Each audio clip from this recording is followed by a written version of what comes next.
Hello, everyone. This is Craig from Acid Horizon, and what you are about to listen to today was a live stream with Dr. Gregory B. Sadler, in which we discussed the works of the Stoics Seneca, Epictetus, and a little bit of Cicero on the topic of grief.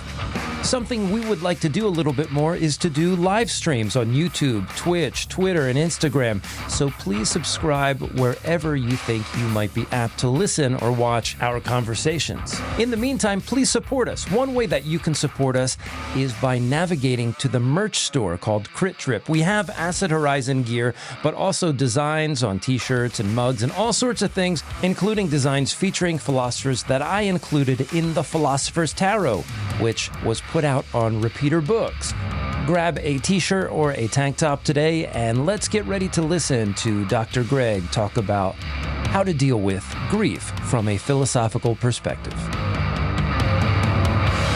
Welcome to Acid Horizon, the theory podcast. Today, Adam and myself, Craig, are delving into the profound themes of grief and stoicism through the works of Seneca, Cicero, and Epictetus. And returning to the podcast is the esteemed Dr. Gregory B. Sadler, a luminary in both academic and para-academic circles and a vital resource for online philosophy education. Dr. Sadler's extensive contributions include his YouTube channel, which has recently peaked at over 150,000 subscribers, if I'm not mistaken, and is a font of philosophical insights, which have been invaluable to students and enthusiasts alike. Additionally, he has been recognized for his ongoing work with Reason.io and his insightful commentary on classical philosophy. Thank you, Greg, for joining us again live on this Friday afternoon in June. You're very welcome. That's quite a talk-up, so hope you haven't built me up too much. I think we always do that. Yeah, but I have to say, when we announced our summer plans, I was extremely happy when you particularly DM'd about collaborating again. And for so many reasons, you'll always have a seat at the table here.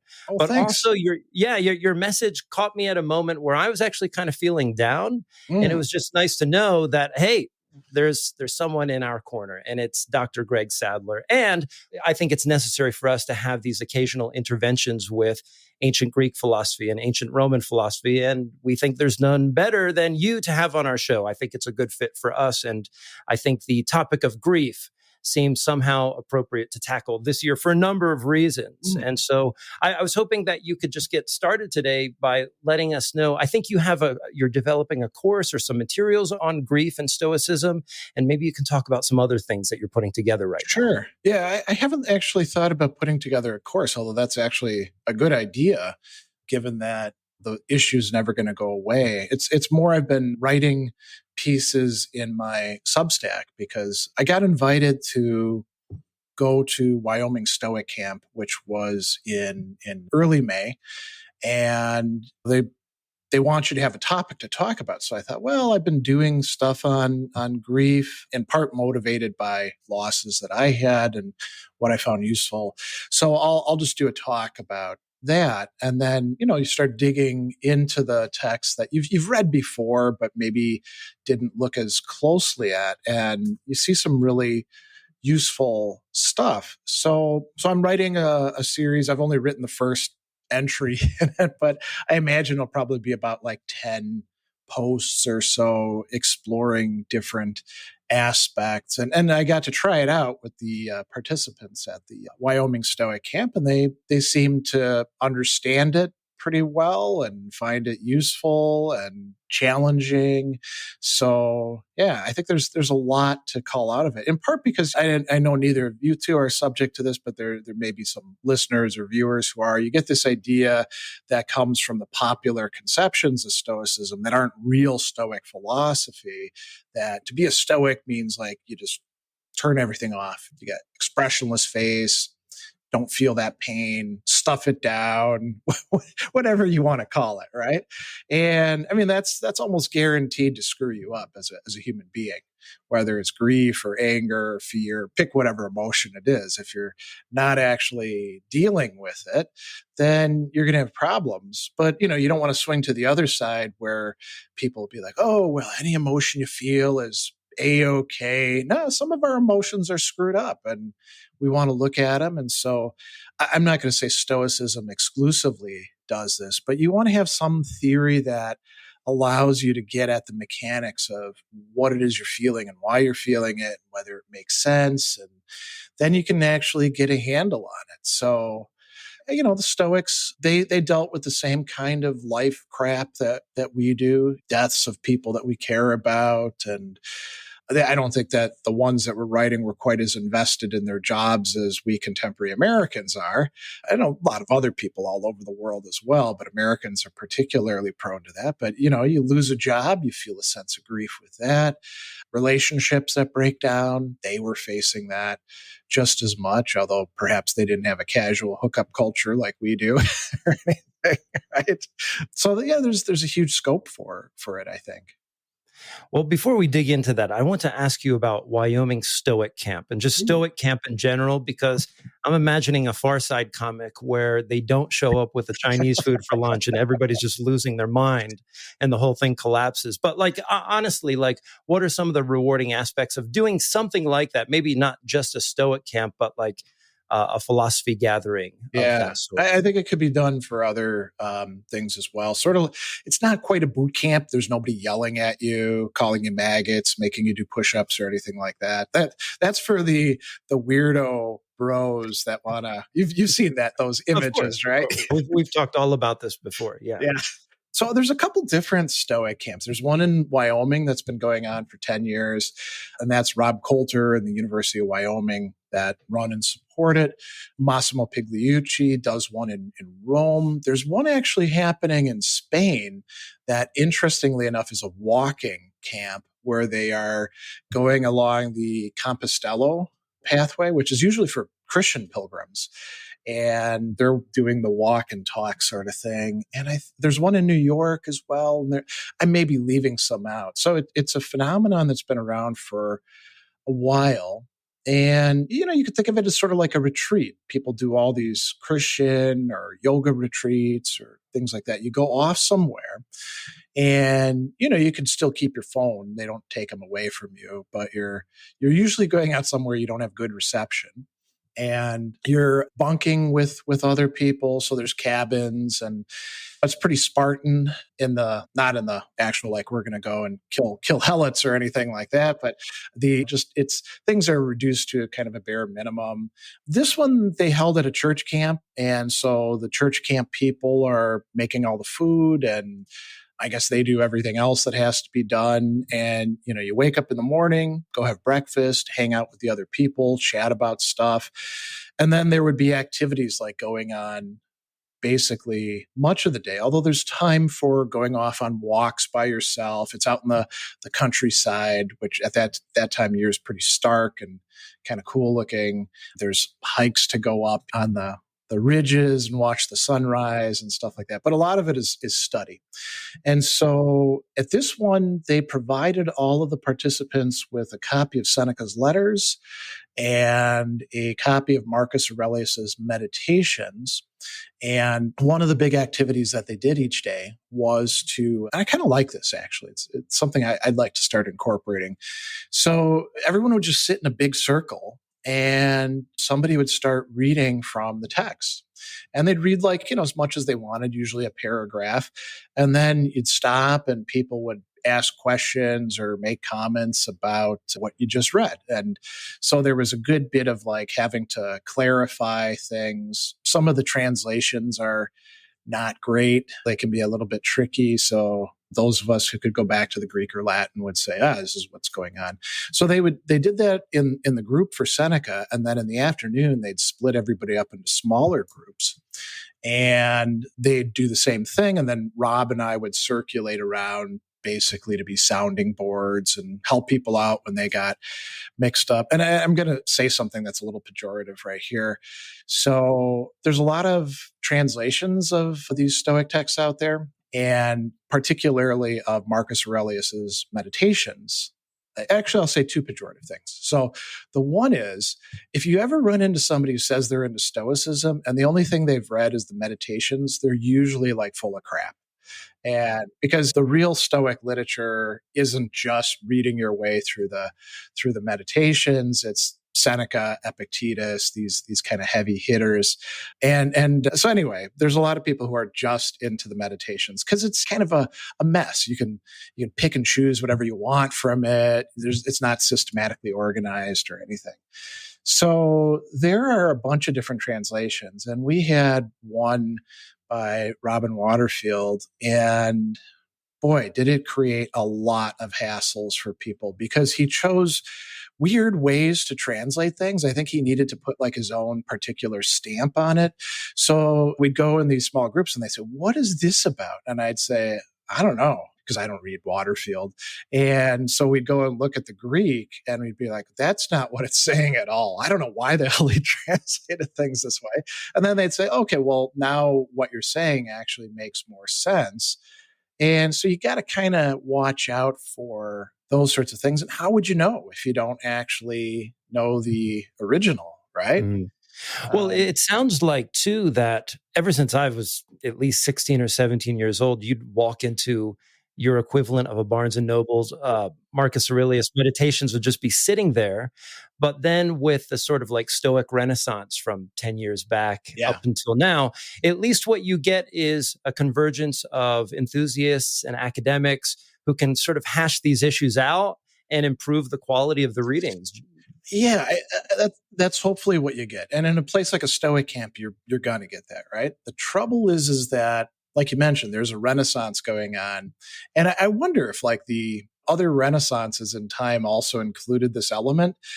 There's money to be made, right? There's a greater interest. And so you get people who really don't know anything about Stoicism other than what they glean from like Wikipedia and a few other sites. And they put together images. Nowadays, they're all like AI generated, and they're all these weird things that make Seneca or Marcus Aurelius look like they're super badasses when they would have rejected that sort of thing. But it sort of reflects their idea of what Stoicism is. It's going to make you tough and a warrior. And they have their quotes, most of which are poorly sourced, none of which are actually, they don't go and look at the books to see whether they're there. So there's a lot of fake quotes floating around now. And then they'll put together like lists of the top 10 Stoic practices for super fueling your existence, or I'm just kind of making phrases up right here. It shows you how easy it is to do, right? You can just like make this crap up. And so unfortunately, ideally what would happen is the best stuff would, as we say, the cream floats to the top. But given algorithms, it's the schlock floats to the top. So we're constantly fighting against this whole stream of hucksters who want to make a buck. There's always like a funnel, as they say, and the end of the funnel is like their book or their coaching sessions or whatever it happens to be. And so it's a struggle. And I mean, that's a great training ground for would-be Stoics, because you got to deal with the disappointment of seeing your higher quality posts not getting read by many people, but totally schlocky stuff getting read by hundreds of thousands, or videos with a bunch of fake quotes getting 1 million views, whereas like well-researched stuff doesn't quite so much. But I suspect it's probably always like that. When we go back into like 19th century literature, there was a lot of crappy stuff, right? I mean, we don't know about it because it all kind of fell through the cracks over time as people quit buying those books and people quit talking about them. But I think at any point in time, you've always got a bunch of people who are just trying to make a buck off of. Yeah. Well, I found out something recently that was somewhat shocking, and I thought I had all of the Friedrich Nietzsche myths debunked, but the one thing that I didn't know was not true was the whole incident, well, is unconfirmed or poorly confirmed anyway, is the incident at Turin where he hugs the horse. Evidently, Okay.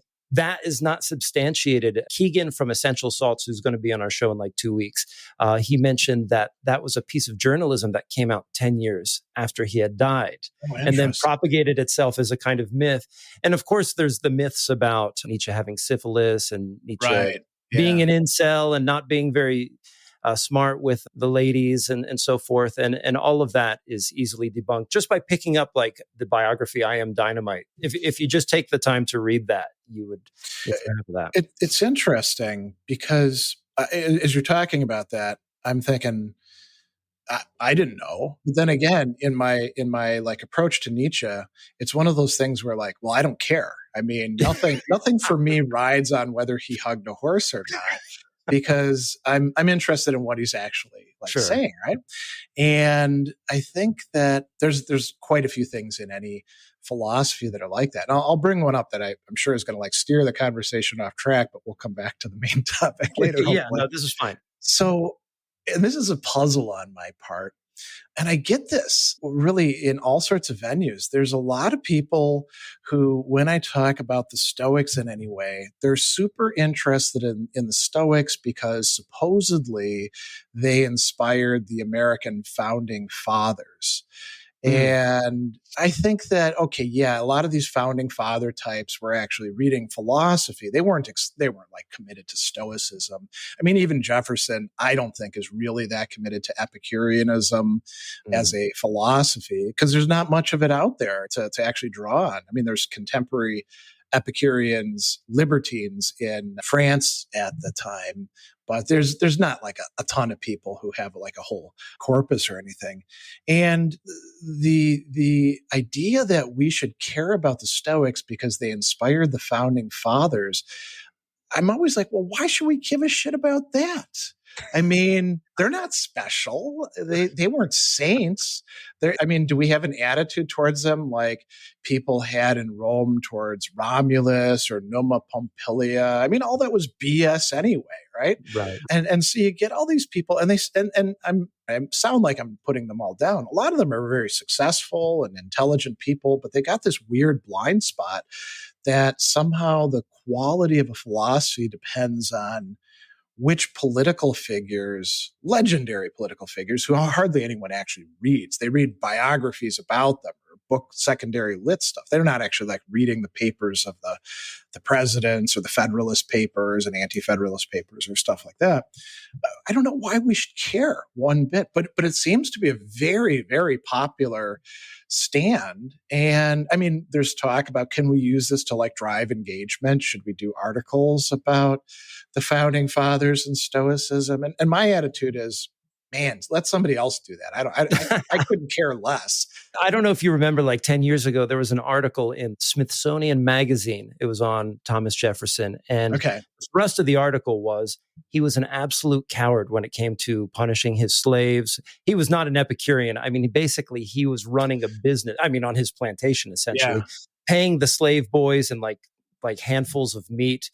And then when it came time to discipline them, I forget the person whom he hired, but basically he had to hire somebody to whip his slaves in the end. And so he holds none of these mythical characteristics that are projected upon him. As a non-American citizen, the first time I went to DC, you do wonder, like, why are all these pillars here?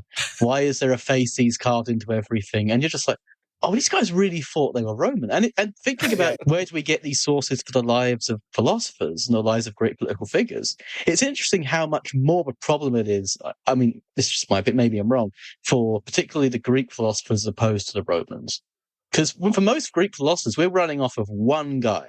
We're running off of Diogenes Laertius. For like most of the stories we get off of like... all the famous stories of Diogenes and Alexander, and we get fragments of people who may as well be gossiping about each other. And it's this interesting projection or narrative, or you can even say identification we have with the lives of philosophers. If we want to be philosophers, do we have to live like them? Which is, I guess, quite a Stoic question.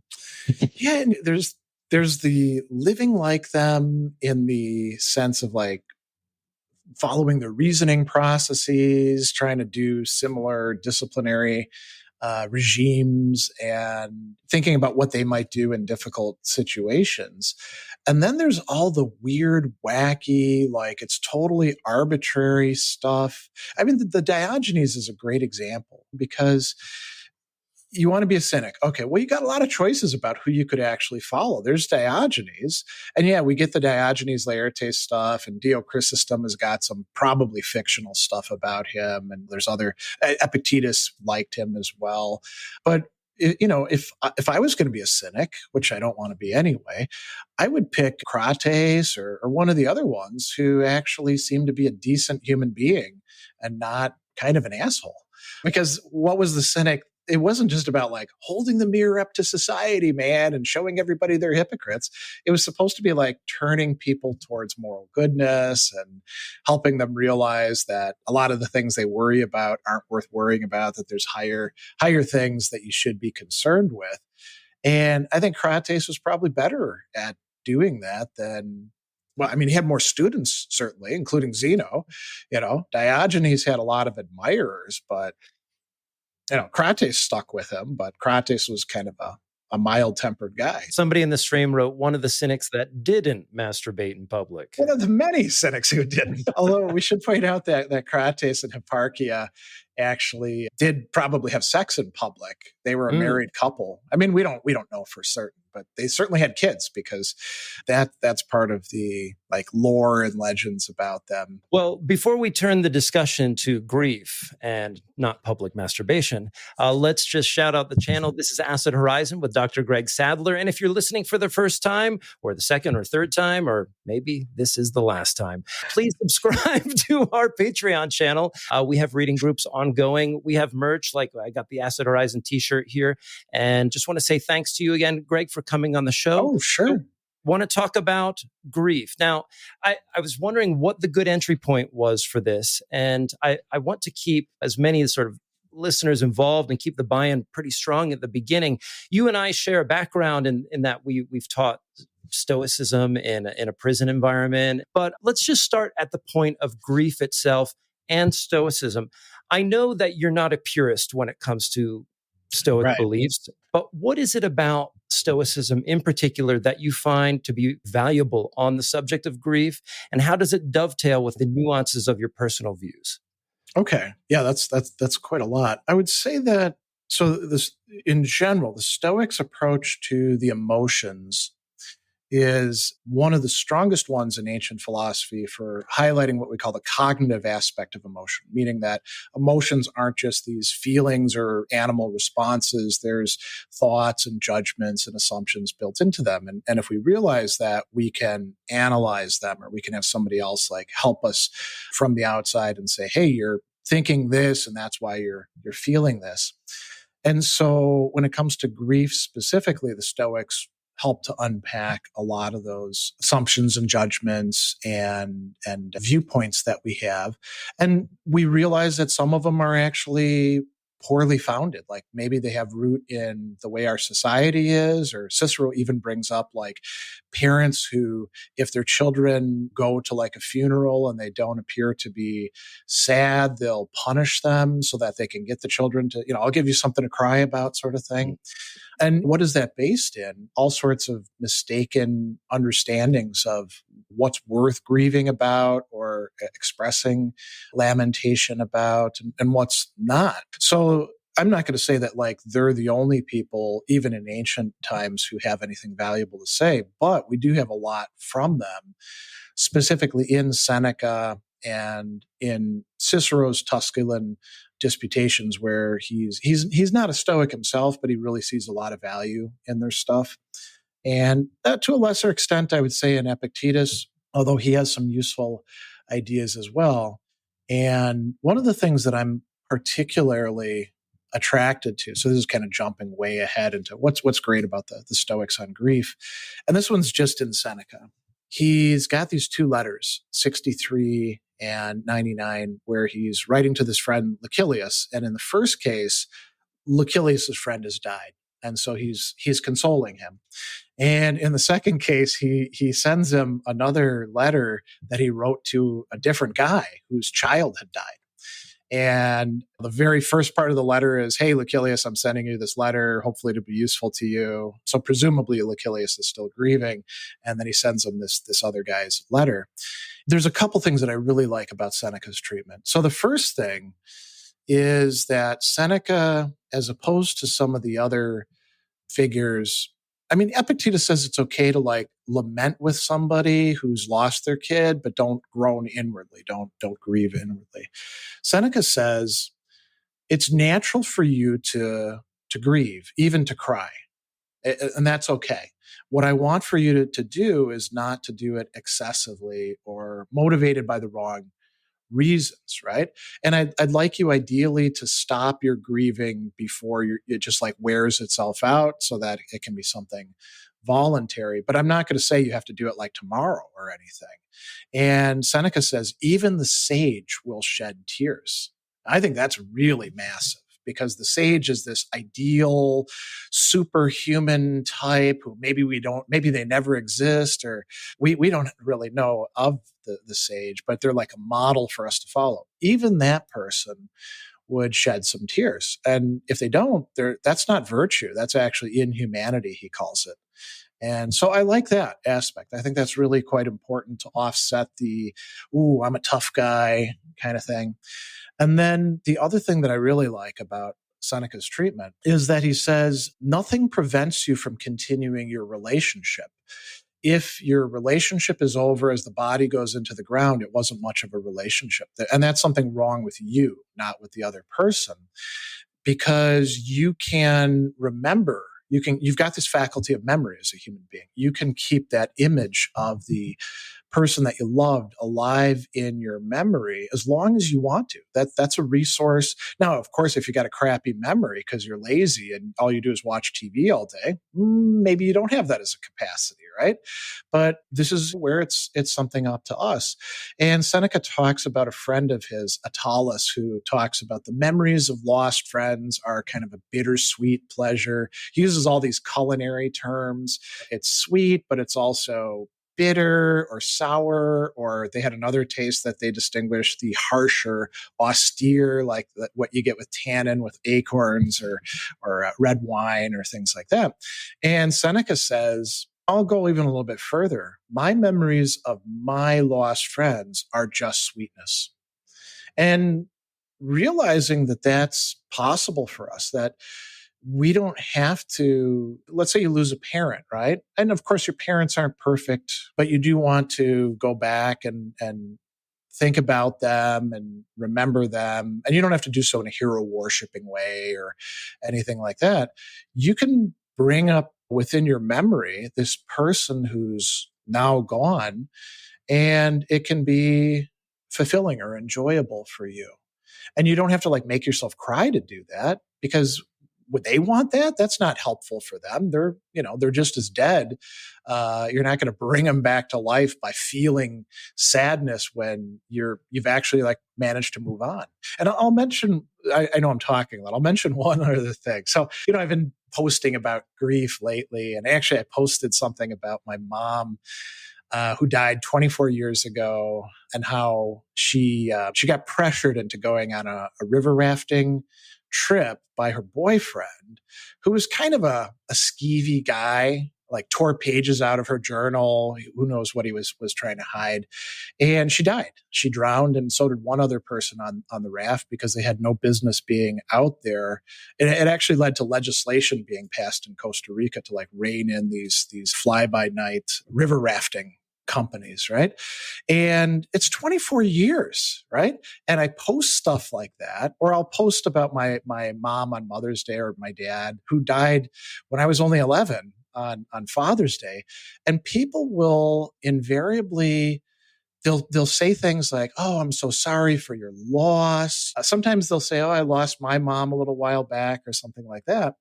And I'll say, "Well, it's nice that you're expressing that, but I'm not sad about it. I mean, if I was still sad about it 24 years later, what the hell would be wrong with me?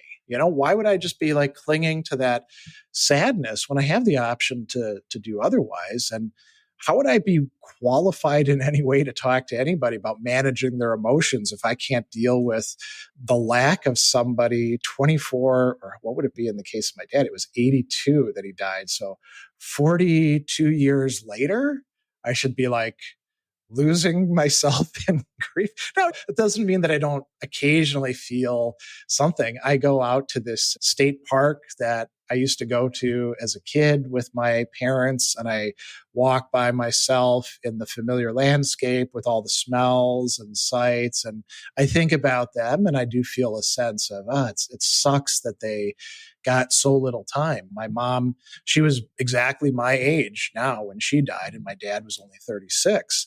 And I can sort of think about what it was like for little Greg it was probably worse for my sister, who was even younger. But I can think of what it was like for that little guy back then to feel the loss and not be able to relate to I was lucky I had two good parents. If I had crappy parents, maybe I wouldn't grieve at all. But that's sort of like what Seneca calls a bite or a sting.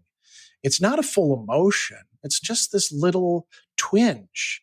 And it's totally okay to have that sort of thing. Doesn't mean that like you're going down the path into depression or melancholy or whatever you want to call it, right? So I think those are some really great aspects of at least Seneca's treatment of this. And Seneca is arguably an Orthodox Stoic, so I think he has these ideas to offer us that we can then incorporate into our own life. And we could maybe do this not just for the loss of a person, but the loss of a relationship or the loss of a job, other things we grieve over. Absolutely, because this reading the Seneca's discussion has opened up a lot of previous things for me. I did one of my earliest undergrad papers in the course was called Moral Psychology, and it was on the philosophical sort of problem of grief.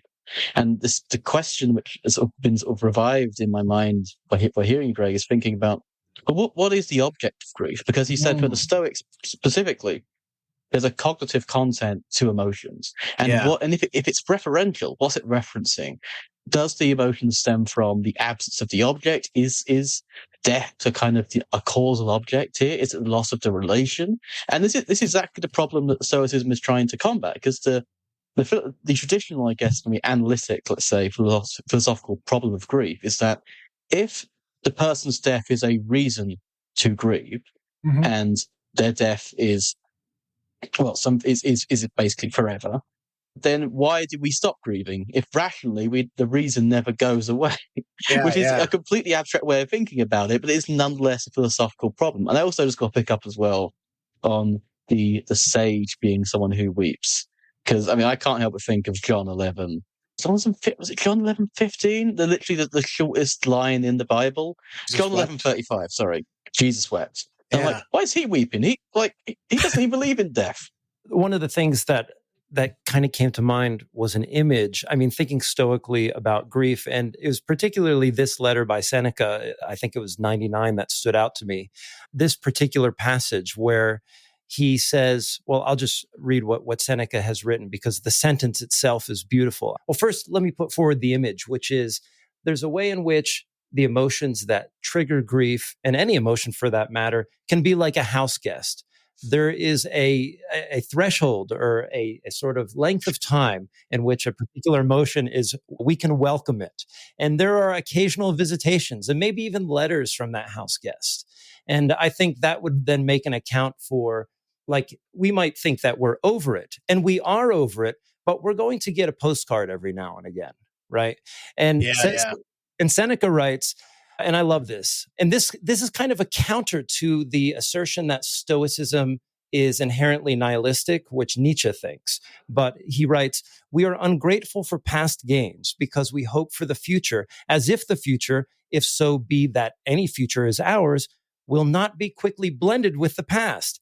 And here's the sentence. People set a narrow limit to their enjoyments if they take pleasure only in the present. Both the future and the past serve for our delight. And then he just kind of goes on from there. That's right. And part of that is about the people that we're like retaining our connection to. Yeah, it's interesting because a lot of people, so this is going to be another one of those like ranting about people who don't really get Stoicism right and then portray it wrongly to other people. There's a lot of posts out there like, you got to live in the present, man. That's all because there is actually a point in Seneca where he says, I think it's in, is it on leisure, on the shortness of life? He's like, listen, the only thing you got is the present. The past doesn't exist anymore. The future doesn't exist yet. But he's not endorsing like a timeless, I'm not going to think about the past, I'm not going to think about the future. Because he also in On Shortness of Life says, hey, you can actually like read philosophers and they'll give you access to entire ages of time that otherwise you wouldn't enjoy, right? So there's this cool temporal aspect within Seneca that I don't think is actually there in the other Stoics that we read. So that, yeah, it's something that we can draw upon as well. I like the house guest metaphor because so they're a house guest. They don't get to stay forever. If they do want to stay forever, then we're going to have a conflict, right? Right. And maybe Right. you need somebody else to come in and help you pack up their crap and get them to leave. You have to call the other house guests. Yeah, that's right. Yeah, and I really like, I mean, one of the philosophical problems that's been on my mind recently is time, chronological time versus aeonic time. And those are just fancy words for, well, at least in the case of aeonic time, like how is it the case, for example, that we can live in a sort of radically present way where both the past and the future are sloughing off of that present, equidistant from one another. But I'm getting into sort of a Bergsonian Deleuzian thing here. But rather than just always being in the moment, it does raise the question of, in the more conventional sense, how do we live with the image of the future and the past in a way that gives us a sort of, maybe not a full equilibrium, but a manageable disequilibrium so that we can grow? Like that's, I think, a very strong ethical question. I think that's massively important. And it's interesting because you can find, and Deleuze was good at this. I mean, you could find resources in ancient philosophy where they didn't have a problem set out to them like that, right? So they're not formulating it thematically, but there's all these like bits and pieces you could correlate together and maybe draw something cool out of it. The logic of sense, he's grappling with the Stoics and other people like that. I do want to go back though to the issue of, well, why do we stop feeling it if we've got reasons to actually feel like the loss of a person? And I guess that part of this is, it's not stated quite as such, but you could draw this out of the Stoic ideas, particularly Seneca, that emotions have kind of a shelf life as involved. They're not themselves just beliefs, right? They are complexes of affect, or they call it impulse, hormone, and judgments about things, dogmata, and also habits and stuff like that, right? And Seneca on anger, and anger is a much quicker emotion. It's not like grief, which kind of lingers and stuff like that. He says that you don't want to buy into what he calls them the Aristotelians think, which is that you need anger to get stuff done because it's not reliable. It doesn't last that long, right? Now, why does it go away? Well, we stop thinking the way that we did. Those thoughts don't have as much sticking power, even though they motivate us at the time. And I think we can think about grief that way. We lose somebody that we're really close to. Like my wife and I, she's a year younger than me. And if we're lucky, we got another 30 years. And sometimes we joke around about which of us is going to die first, and that they hope it's them because then they don't have to grieve the other person. And they also don't have to handle all the paperwork and associated BS that's involved. My wife handles most of the finances, so I would have to look up all these passwords and do all the work that's involved at a time when I don't want to do any of that crap, right? And we can kind of project ahead about that sort of thing. So when it actually happens, we're pretty affected. And Seneca says, yeah, you're going to be affected, but it's not going to last forever. And if it is lasting too long, you should ask yourself, why is it? Is it because you think that if you aren't grieving for the person, that's a sign that you didn't love them? Well, that's a mistaken inference, right?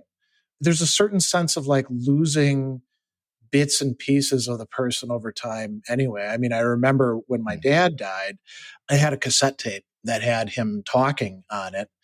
And after a while, I couldn't remember what his voice sounded like. And I really missed my dad because he was a great guy. And it was pretty unfair that he died so young. And then I would listen to the cassette tape. and I would feel what I was going to feel. And it was a sense of connection, and being able to hear his voice was important. And then, like what happens with cassette tapes, inevitably, it got caught up in the cassette head and garbled up. And I stitched it together with cellophane tape at one time. And then, of course, eventually it was finally ruined. And now there's no sound, right? Because we didn't have any other recordings. We had Super 8 movie footage, but that's soundless. Dummies, we didn't record it. My parents are still alive. My dad is in his 80s now, but I often think that too, like I just let voicemails pile up. And people do that, yeah. And I just see them and I'm like, I better not delete those. Yeah, that's smart. I don't think there's any voice recordings of my mom out there. And she died in 2000 because she died in a earlier kind of media environment. When we didn't think too much about those sorts of things. But here's the point. Eventually, these things wear away, and we don't have to keep on grieving. We don't keep on having to have that same set of or cluster of thoughts that will pop up over and over and over again. I mean, even Augustine talks about this in that famous, is it book 4 of the Confessions? His super close friend dies, and he's got these wonderful sort of phenomenological descriptions of what it's like to grieve. And then he asks himself questions like, hey, this sucks. Why am I doing this to myself? Why am I holding on to this? And his answers are kind of similar to the Stoics, that we do this because we've got mistaken ideas. We think that we can't continue to love the person unless we feel sad that we're letting them down in some way. And if you think about what that person would want for us, if they really loved us, they sure as hell wouldn't want us to be sad all the time. It'd be more, what's the word? Not egocentric, narcissistic to expect that, right? Sort of like, you remember that bit of Tom Sawyer when they think that he's dead, and he goes into town to see his own funeral, and he's really curious. What are people going to say about me? Did they miss me and all that? And then, of course, he shows up and he's not dead and everybody's happy. But to want that sort of thing, like to plan your own funeral to see what people would say about you, that's a sign you've got stuff wrong, right? It shows a lack of trust. Yeah, there you go. Yeah. It's like, I don't trust you guys to say anything good about me. And it's interesting thinking about the remnants, the copies of ourselves that we can use to connect to people who have passed. Because, I mean, if anything, it's not to break out the Baudrillard, although we should really break out the Baudrillards here. But people die with like whole social media accounts, like more photos than ever before, more copies of themselves than ever before. And if you're unlucky, you might see occasionally. I got rid of it. So I lost my nan this year, and occasionally I check her Facebook profile to make sure that no one is using it to like post AI or something. Because a lot of these accounts that are posting this slop are dead people. I did some research in my latest book, looking at this thing called digital wills, which is essentially you can sign something that says, I want my digital remains after I die I want it to be deleted or put in this place, this place, and this place. Of course, these are unenforceable because your data, the copy of you that you make, your recordings into the world, is owned by the platform.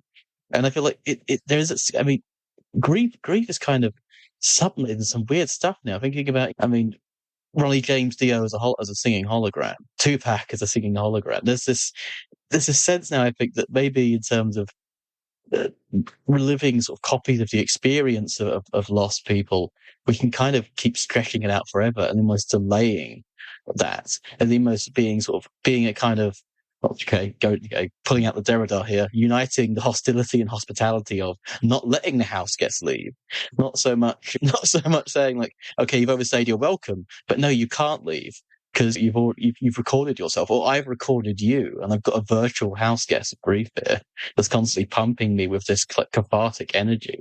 I've been thinking about that for a couple of years in terms of the avatar of me on YouTube, because that's where I'm you could say most present in the digital media sphere. And I remember it was years and years and years ago when So you look at like the total hours watched, and then you're like, oh, I wonder how many hours that translate, or how many days that translates into, and then years. And I want to say it was like maybe 8 or 7 years ago where my current age matched up with the amount of time that my videos had been watched. And my videos are all basically me, either in front of a chalkboard or books or in a classroom or something like that. And obviously, it's a very truncated version of me, right? It's only me chatting. I mean, I do AMAs and stuff like that. And I guess I do have a few casual events, but it's not like me deciding what to wear in the morning or making myself breakfast or fixing some coffee or having a casual conversation with my family or anything like that. And then very quickly, because your YouTube channel grows not exponentially, but at least like on a log function, there's more and more hours. And pretty soon this image of me has been watched for more hours than I've even been alive. And now it's like 200 years or something like that. And it's going to keep on going on. If I live to 80, who knows? Maybe it'll be like 1,000 years worth of watching, right? And, you think to yourself, okay, well, that's kind of cool. It's nice that hopefully I'm providing some useful information about philosophy and not leading people astray. And there is engagement with it. But who is this guy? Who's this? It's not even a double, right? Because a double would have to be like me.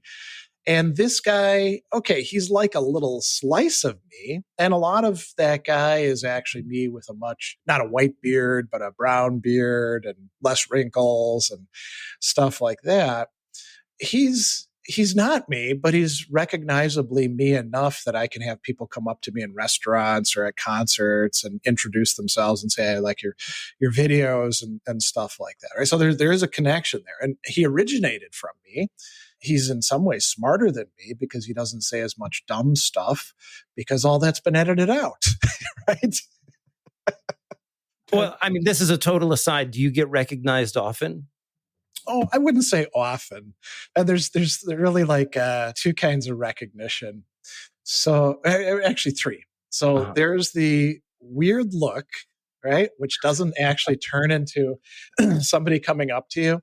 They're just looking at you and you're like, okay, they've probably seen the videos or something else, but they're not sure where they know me from. They think like maybe we went to high school together or I was involved in their neighborhood or somehow, and they just don't know. So that's not going to culminate in anything. And then there's the people who, and this is more often at like conferences and things, they'll come up and they'll be like, oh, I'm a fan of your videos, helpful, I use them in my classes, that sort of thing, where now it's very clear what's going on. And then there's they do a double take and then they'll sometimes be reticent to come up because, they don't want to bother me at whatever thing we're doing. Like we were at this huge music festival, Bourbon and Beyond, down in Kentucky, a couple years back. Oh, it was terrible. I mean, no. the music was great. There were like 300,000 people there, and they didn't plan well for the food or the porta potties. It was just disgusting. And it was weird too, because so again, a little bit of a rant. You go to a music festival or a concert, you're there to see the band, right? And so you should sit down and enjoy what you're doing. Or maybe if you want to stand up because everybody else is standing up and you're going to dance a bit, do that. But there was this constant stream of people, no matter what was playing, walking past almost like a river. It was at least 20 people wide, and it just never let up. And part of it was people going off to the porta potties, and part of it was people actually leaving the venue.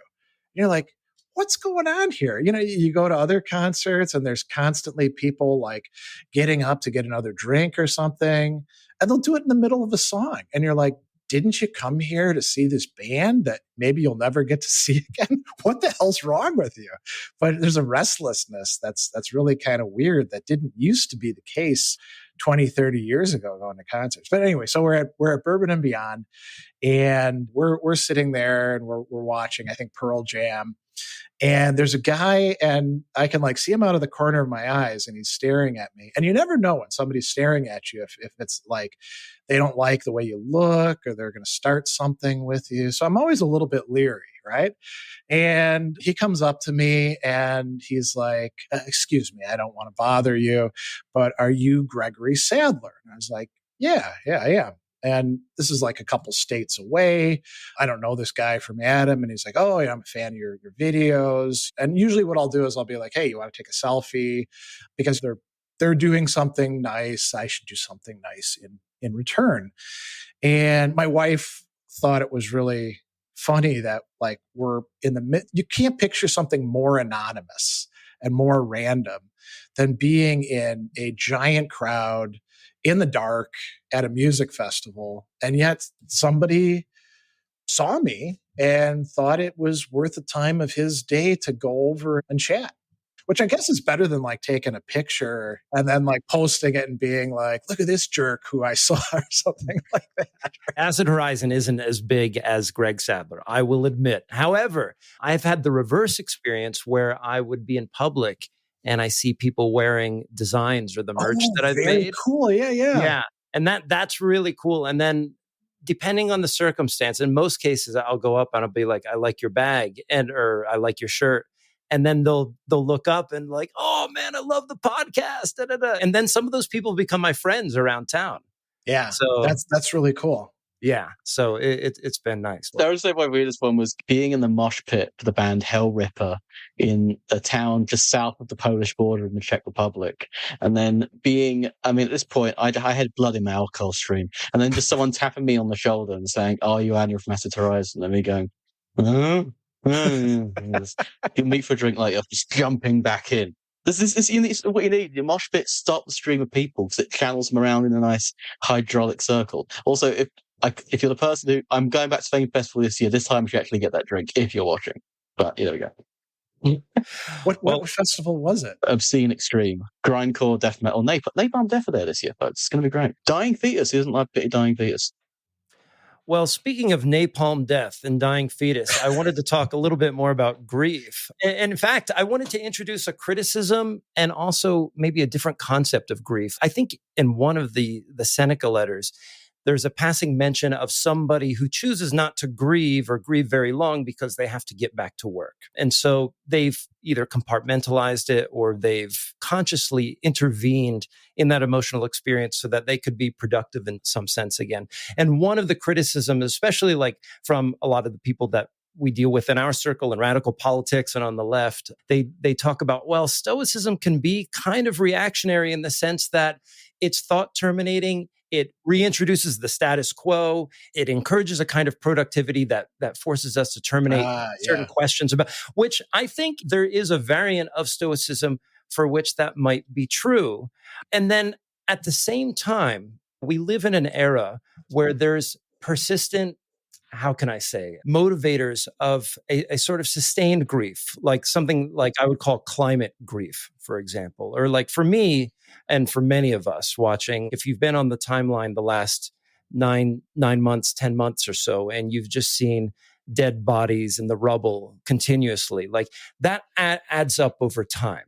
And it's interesting. Interesting is not the right word for this, but just as a self-study on me as a man in my late 40s, I didn't realize I was internalizing that as a kind of grief. And anybody who's been watching our Twitter timeline for the past year, maybe you saw that I had turkeys on my property. They came out of nowhere and they looked like farm turkeys and they would just follow me around the property and everything. And amidst everything that was going on in the news, in Palestine and everything, one of the turkeys that we had laid like 16 to 17 eggs. And it was just, I had sort of quietly invested emotionally in that event, knowing that like, well, amidst all of the bad crap going on in the world, at least I would have this like one thing where I would have this event where all these turkeys were born. And then the day came and they were all born and I could see them all tucked under the hen there. And it was just absolutely wonderful. 2 or 3 days later, I went out to check on the hen and like there was like a huge like kerfuffle. The hen was running around and some of the toms were running around. And I looked in the nest and all but three of the chicks had died. Like a weasel had got in there or a fisher cat, which is like a little badger that we have out here. And I remember it was in that moment, all of this sort of micro grief that I was building up came to a head. And it was almost as if it was almost like a medieval painting in a way. Everything became flat and I saw nothing but death in this tableau. And I just lost it because it had been building up unconsciously over time. And this is the one sort of another tangential criticism of Stoicism is that there can be kinds of grief that build up that we're just not aware of, or the impact of grief can be such that it manifests unconsciously or in images and dreams and reveries and fantasies and so forth. And so I know I put a lot on the plate here right now, but like with the sort of political piece over here and looking at all the political motivators in the world, the climate, for example, and the kinds of things that we're either quietly enduring or that we're posting about online, and maybe we feel impotent to change these things. It seems that Stoicism might fall short of providing a complete solution to those sorts of things. But I was just curious, how do you take that criticism of Stoicism and how would Stoicism sort of resituate itself amidst everything I just kind of put out there? Yeah. So I think those are valid criticisms if we're like thinking about Stoicism in terms of like, let's call them not particularly good modern reinterpretations where it's kind of they just take whatever they want and then there's a little mix of stiff upper lip and all that, or classical Stoicism, the text that we do have. And I'm not going to do the thing of saying, oh, well, I'm sure the solution was in this text that we lost by Zeno, because we don't know. I mean, we have no clue what the hell was in any of those texts. So we can't, that's not a fair escape valve. So there's a couple things, as you pointed out, mixed in there.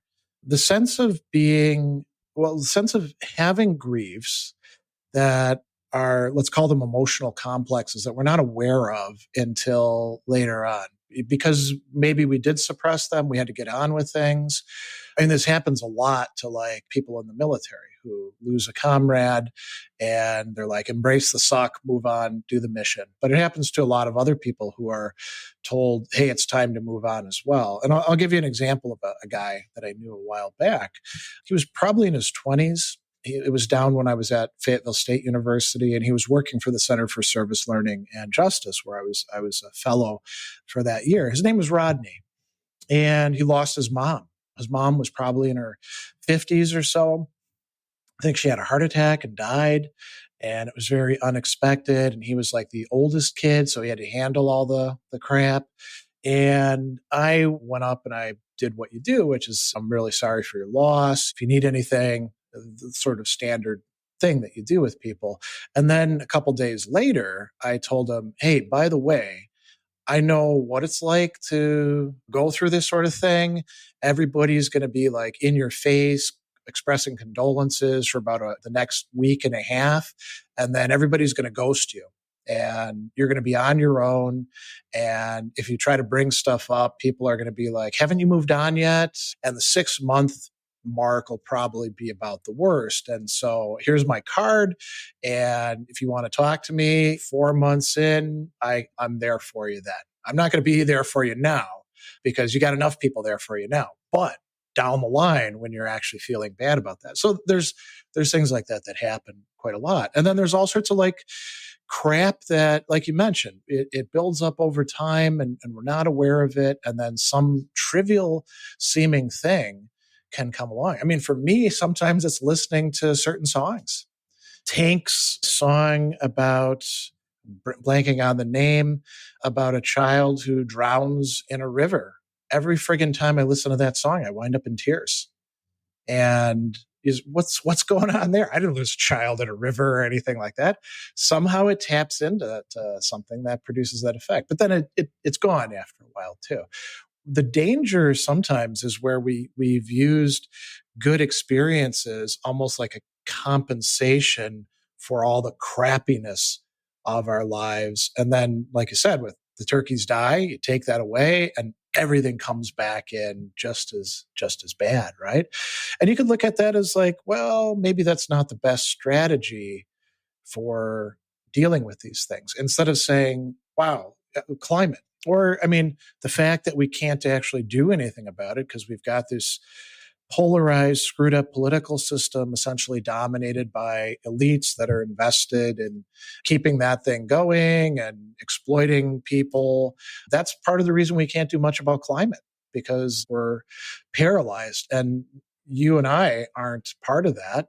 We're totally cut off from it. And it could make us feel anger. We could be like, F these guys, or we could feel sadness. We could feel grief over what we're losing. Every time that you learn about like a new animal species that's extinct or an area that's been converted over to parking lots that used to be wetlands or something like that, I think we could feel a sense of grief, right? Here in Wisconsin, you can tell global warming is taking place because there's plants and animals that weren't here 30 years ago that are essentially colonizing, invading spaces and driving out native species. You can just tell there's less snow. You can look at that stuff. And I think grief is one possible reaction to it, right? And it could go on for a long time. What would the Stoics say about that? I think if Seneca were around today, he probably, because he was very good at like engaging previous philosophical positions and saying we need to take them seriously, even the Epicureans. And that was sort of like saying, as an American, yeah, even those dirty Russians, we'll see if they have something worth saying, right? The Epicureans were really persona non grata to most of the Stoics, and Seneca's willing to take them on. So I think if he were around today, he probably would be tackling the issue of unconscious drives, motivations, things that we have to bring to light. I think he would be more inclined to think about, they didn't have any idea of us being able to wreck the world or the natural environment. Seneca would say, okay, I get it now, right? And I think that part of what he would say is, okay, we may be wrong about some of the mechanics of how this works or how we set up these values. But what's really important is figuring out why we feel the way we do. And if it's beneficial for us to keep on feeling that way, or whether some of what's going on, not all of what's going on, is based on some mistaken ideas or assumptions. And then we can live a happier life. We don't necessarily have to be perfect or sages or anything like that to live a happy life. And a happy life is not just retreating and hiding away from all of one's connections. It's living it more fully, living with your partner or family or friends or community members. So this is not a complete response. Grieving for the world, preemptive grief, which I find really interesting. The idea that we are grieving preemptively, that we can see death coming.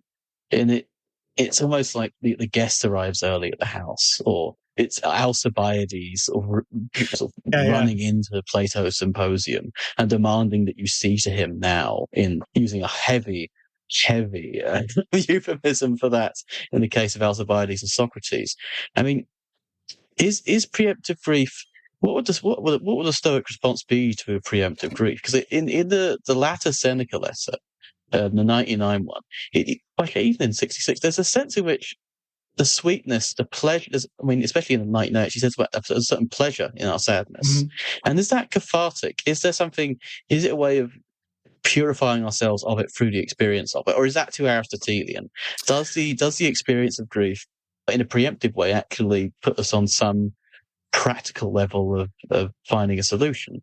Because if we're already grieving with something, if we can see it slipping away, then maybe we can grab onto it. Or maybe is that too attached to its object? Maybe then, if I'm saying, was that too attached, is that less of a modern stoicism than the actual stoicism of a practical not practical distance, but a practical, let's say, hydraulic attitude to one's own drives and one's own emotional intensities? Yeah, the pleasure that Seneca talks about, he's not endorsing the mixed pleasure. He actually says, hey, you don't have to have mixed pleasure. You can have just pleasure, no pain mixed in with it, but you have to do some work to get there. But that's not preemptive. That's after the person's dead. But the Stoics do have something, and they don't call it preemptive grief. They call it premeditation of bad things, right? Seneca suggests doing this, thinking about your own death. You can do it daily if you want to. You can there's a lot of different ways to do this. And by the way, I'll mention too, Donald Robertson is a good person to talk to about this because he stresses that not everybody should do this practice. If you've got anxiety problems, maybe premeditatio malorum isn't for you. A lot of people are like, hey, the Stoic toolkit, I'll just apply these things and I'll be A-okay. No, you got to know what you're doing. It's sort of like playing around with medicines. Maybe there's some medicines you shouldn't take. So anyway, thinking ahead of time about the fact that, again, with my wife, I can think about, well, what is it going to be like if she dies when she's 60? And then I've got another 20 years to go on without her. What's it going to be like in the short term? What's it going to be like in the long term? And when I'm doing that, I'm not just sort of imagining, I'm also awakening feelings, whether it's grief, anxiety, anger. I mean, people use premeditatio malorum for all sorts of emotional matters. You can even use it for what we think of as good emotions. The Stoics think that joy or pleasure ought to be within certain rational limits, right? So let's say I'm going to go to a concert and I fall into the trap that I'm sure both of you have seen other people do, where they're like, this is going to be the best event ever. I'm going to have such a great time. It's going to be amazing. I'm going to go see, and it's 5 bands that you've always wanted to see, and they're all going to play really good. And of course, you get there, and now you're stuck in a line with a bunch of people, some of whom probably should have showered 3 days ago, but haven't. And you make it in, and your seats kind of suck. They're not comfortable to sit in. That's okay, because you're going to stand up most of the time anyway. And then your feet start to hurt. And, there's all these little flies in the ointment, right? I mean, that's sort of like what Epictetus talks about in Enchiridion 4 in terms of going to the bath. He's like, when you go to the bath, what's it going to be like? For us, it's more public pools. Well, people are going to splash you. They're going to be noisy. They're going to steal your stuff. He doesn't say this, but somebody's going to pee in the pool. There'll be all sorts of stuff going on. So if you do premeditatio malorum, you could actually, before you go to the concert, you're like, hey, let's imagine what could actually go wrong with this. So I'm not having such high expectations that I'm going to feel bad afterwards. So you can do this with a lot of different things, grief included, I think. And it's probably prudent to do it. I mean, it's better than being in denial. I think this is less of a problem these days, but there in the past, it used to be you talk to people about death. What do you want your funeral to look like? What should we do with things? Then I don't want to talk about that. I don't want to think about that. And I mean, if you've ever had to handle somebody's estate, you realize, boy, you really do want to talk about this stuff ahead of time. It's so much hassle. And then you've got all the dealing with everybody else who's not remotely a Stoic, who have all sorts of crazy ideas about what they ought to do at the funeral, or they want to be in charge of something, or they're starting to go through your parents' stuff already. Oh, I think I'll take this vase. They promised it to me, or whatever, right? You're going to have to deal with all this wild stuff. So it's better to have thought about it ahead of time and maybe felt your way through it. And then it's not as bad when you get to it. It's not a magic bullet. I think some people approach not just Stoicism, but all sorts of intentional ways of living as if, ooh, I just do this thing and then everything's going to be great. And that's just silly, right? But there's always going to be some people doing that and then complaining about it afterwards that it didn't work for them. Yeah, when I had my serious encounter with Stoicism when I was teaching in the prisons, I decided to become a Stoic as a sort of provision, as an experiment. The one variation of the exercise that you're talking about that I did comes from Epictetus, where you have, I mean, they lived fairly Spartan lives. And maybe the one affordance that you did have is maybe like a nice ceramic cup or something like that, right? And living in that sort of minimal environment, and that being maybe the only thing that you do have, it's possible that you're cathecting a lot of emotional energy and charge into that specific object. Now here I have like tons of books, tons of gear and so forth. And actually, in a way, having more stuff, if one thing goes wrong, like if this camera goes out, it's going to be on my mind for days. You know how it goes, right? Yeah. But I found that was a useful exercise, like just imagining the destruction of something that I did invest some material value within, or something very important to me, or a person passing away, or meeting some sort of tragic end. Of course, this is probably another one that should come with a warning label, because if you have a sort of tendency to overthink or ruminate, catastrophize. Ruminate. Yeah. If you ruminate upon catastrophes, it's going to undermine you. And so there's a kind of limit, I think, for everybody when it comes to doing this. And it kind of like ran into my reading of Nietzsche a little bit. We know Nietzsche's criticism of the Stoics in that there's a kind of moralizing projection of negativity onto nature. Everything's coming to pass. Things won't be here forever, sort of thing. And, for Nietzsche, there's a superabundance. There's an exuberance to life. And I would say that over time, that kind of meditation that I undertook, I never really stopped doing it. And you find yourself doing it in the shower or in the car or something like that. But then I slightly modified it over time using like active imagination techniques and so forth. But I think one of the good things about an encounter with Stoicism and making a modest commitment to it for a short period of time is you carve out this mental space that is, first of all, a rupture in the flow of everyday life as it is. And then you get to do something different, and it creates that little kill switch or stopgap or whatever we want to call it, that lacunae between this moment and the next, where you get to consider how you can manage a certain outcome, for example. Yeah, it's interesting because you see this in like really any intentional way of living, whether it's philosophical, there's religious traditions that do this. They all have that. It's not a disconnection, but it's sort of like a stretching, right? You don't have to react to something immediately. You can sit there and say, well, what's going on here? It's even in science fiction. A. Van Vogt, who was influenced by the Center for General Semantics or Society for General Semantics, he called it the thalamic pause, and he worked it into his Null A novels. So this is something that actually works. And it's sort of like doing exercise or dieting. You say like, oh, it's New Year's. I'm going to get control over my body. I've gotten too fat. I need to get myself back in shape. I mean, there's a lot of crappy diets out there, but you're almost guaranteed to lose a good 5 pounds when you first start because you're actually paying attention to what you're doing. Or if you go to the gym, you start doing any exercise. It's better than no exercise.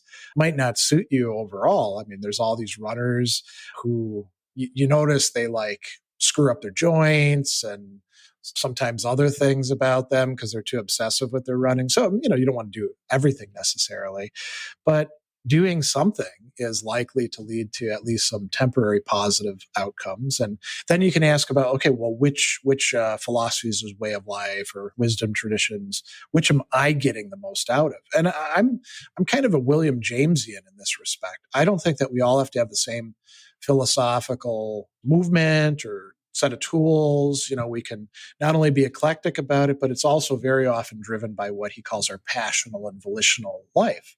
So some of it too might also be age of life. So I read Marcus Aurelius when I was in college and Epictetus, and I thought the toughness stuff was really cool because I was into being a tough guy back then.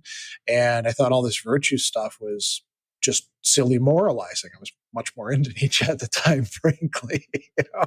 And it wasn't until much later that I was able to appreciate what was being said and that it might be useful for me. Something changed in me temperamentally, you could say. Right. And I think it's fine. I don't think that everybody needs to be a Stoic or an Epicurean or a Nietzschean or pick whatever you want. We should be thoughtful about it and figure out what actually works for us. And as you're mentioning, we should be experimental about it too.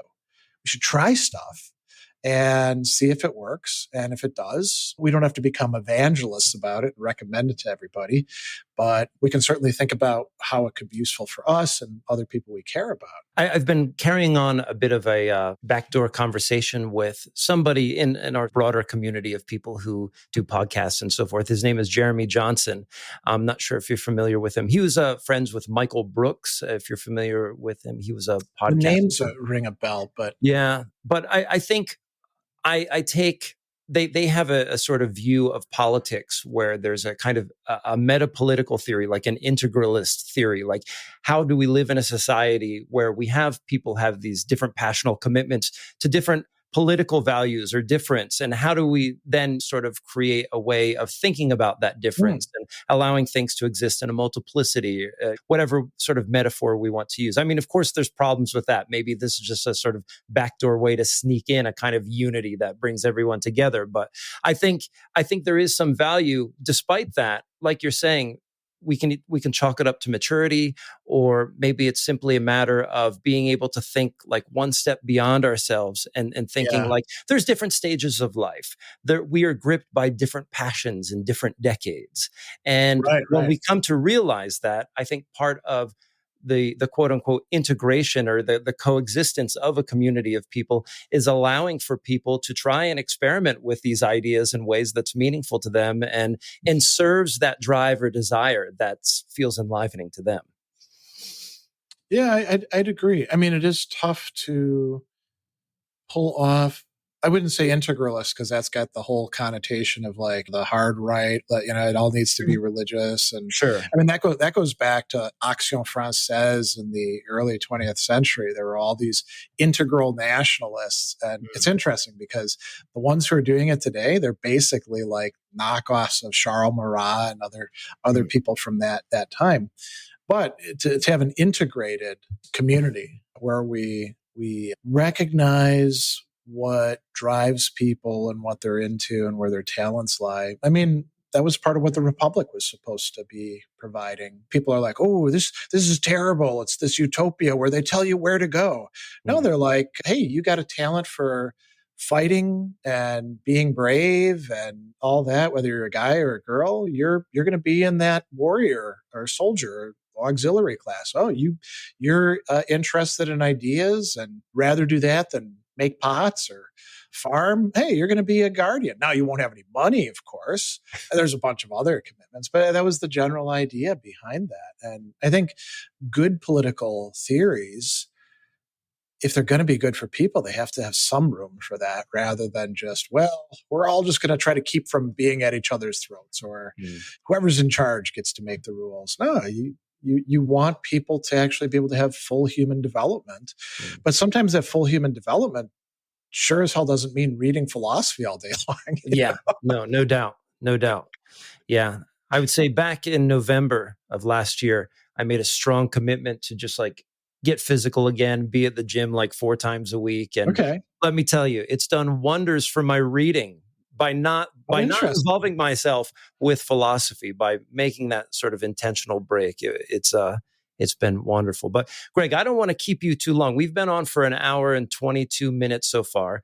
There's some questions in the queue. Yeah, let's take them. And if anyone's listening right now, we have almost 500 viewers on the stream right now, which is like, oh, that's cool. We've massively broke the record. I think before it was like 50. So we're like 10 times. The fame of Dr. Greg Sadler has pushed us to a new horizon here, which is amazing. So here's the first one maybe. And they posted this a while back. Not Noah says, curious to hear your thoughts on the modern revitalizing of Stoicism as Broicism that tends to overgeneralize. Now, this is something that we've been talking about. We've talked about it a bit at the beginning, but maybe you want to sort of restate your sentiments on that. Yeah, and I'll mention too that within the modern Stoic community, we have a couple like variants. Like there's Stoicism also written with a $sign, which is like the grifty kind of stuff. And that can overlap with Broicism. So the Broicism thing is the emphasizing a particular vision of masculinity. Usually you'll see these people like being into Sparta and also trying to claim that because the word virtus came from vir, that virtues are really masculine and all that. I mean, overlooking the fact that like the warrior virtue in Greek is Andrea, which is feminine. So they're not even consistent with that. That by the way, is my wife's name, Andrea. Oh, nice. So she's named after courage itself. So the Broicism thing tends to emphasize the toughness. Stoicism is going to make you more masculine. It'll also help you like with dating, because either you'll be like an alpha male and you'll attract any guy who's like it's going to attract females. When you're calling women females, that's a sign usually of what's going on. And then, or you'll learn how to do without them altogether. You can embrace incelism in a way that will turn it into something less painful. Some of the MGTOW guys are attracted to that sort of thing, the men going their own way. Yeah. And so, yeah, there's like a whole bunch of people out there preaching this kind of stuff. And they don't know what they're talking about, because all you got to do is spend a little bit of time with classic Stoic texts to see that like every single one of them would have condemned this sort of thing. So there's a lot of different misappropriations, let's say, of Stoicism, and that's probably one of the ones that attracts young guys a lot. Although it's weird to see like people my age who espouse that sort of thing. You'll be like, "What is wrong with you? How did you get that far off the track?" But maybe by 50, you should have things kind of figured out. Here's just another one. Tone says, love seeing Dr. Sadler on this program. Thanks for having this wonderful conversation. Hey, thank you for being here again. And it's always a good time. Another similar one here, just pull this one up. Raymond Zeta says, I think it was Dr. Sadler who first introduced me to Shestov's thought. His writing about the night of Gethsemane comes to mind listening. Yeah, Shestov is a really interesting thinker. He's one of the people who early on sees the connections. He's what we call a second wave existentialist figure, with the first being like Kierkegaard, Nietzsche, Dostoevsky, maybe Tolstoy in some respects, a few others here and there. And then Shestov, before the turn of the century, is already writing books about like what's going on in Nietzsche and Dostoevsky and how it's similar themes, you know. Weirdly enough, he doesn't get introduced to Kierkegaard until like the 30s.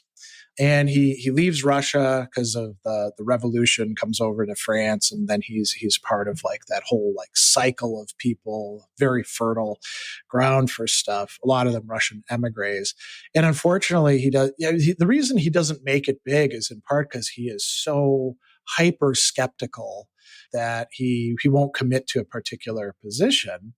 And he only has one major student, Benjamin Fondin, who dies in the death camps, right? So he doesn't have other people like saying, oh, you got to read this guy. But he's a massively important figure in the 20s through like the 50s or so. And I love him. I think he's delightful to read. I don't always agree with him, but I find him pretty insightful. So I'm glad that Riemann is enjoying Shestov's thought as well. He's kind of, you could call it like, you know, in the stock market, you get these stocks that are like super undervalued, and if you buy them, it's going to pay off for you. Shestov is like that. I mean, he's a huge influence on Deleuze, and also I think Bataille was his student. He'd be like a contemporary, yeah. Yeah, I think Bataille was his student for a while. At least Bataille, yeah, I did a video on that like 2 years ago now. Yeah, but, we did one on Fondin as well, actually. And that was actually one of our first episodes. Like on the first one's Existential Monday. Yeah, we read that. Have you read Existential Monday? I think you probably have. No. Oh, no. Well worth it. Well worth your time. Okay. And I believe it's an NYRB release. And if they're still having their sale, you can grab it. Yeah, it's a great book. Yeah, definitely. It's a paper delivered at a conference happening during the war itself, and Fondin knows in a way that he has been ratted out to the Gestapo, and he's sort of, in a way, sort of giving a paper, sort of saying, sort of, in a way, sort of parodying, giving these readings of Kierkegaard and Hegel, almost saying, why are we doing a conference at this time? Sort of, it is an incredibly underrated in its power of an essay. It absolutely recommends the Fondin. Oh, here's one more message. It says, I'd feel like an a-hole bothering YouTube or any other public figure when they're out living their private lives. Well, if you see me in public, you have permission to do unto others as you would like done to you, which in my case means, say hi. Just be my friend. That's cool. I don't mind. I don't think I'm anyone that special anyway. And I guess it's cool for you too, right? I mean, I think it's one of those things where like you don't want to be at either extreme, right? Right. If you're like, well, they're out enjoying themselves, I don't want to bother them at all. Who am I to do that? Yeah. I mean, a lot of people are pretty cool with it. I mean, I guess like there's being like YouTube famous, and then there's being famous. So like, if I saw Faye Dunaway eating in a local restaurant, I doubt I would go up to her and be like, I loved you in The Three Musketeers. You were the best lady to winter ever. But then again, maybe she'd be like, oh, thanks. Nobody said that in a while. Yeah. Something like that. And obviously, you don't want to be, I don't know, what would you call it? You don't want to be careless. You don't want to be entitled with your access to the person. So if they're having dinner with their family, you don't want to be hanging around for 20 minutes asking them questions about the latest thing that they talked about. That wouldn't be very cool. But I think just coming over and saying hello and expressing your appreciation. I mean, I know I've done that with people who I like. And then you just kind of like do your thing and go back to you over there, and they get to enjoy themselves over there. I think there's nothing wrong with that. It could actually, you never know what's going on with people too.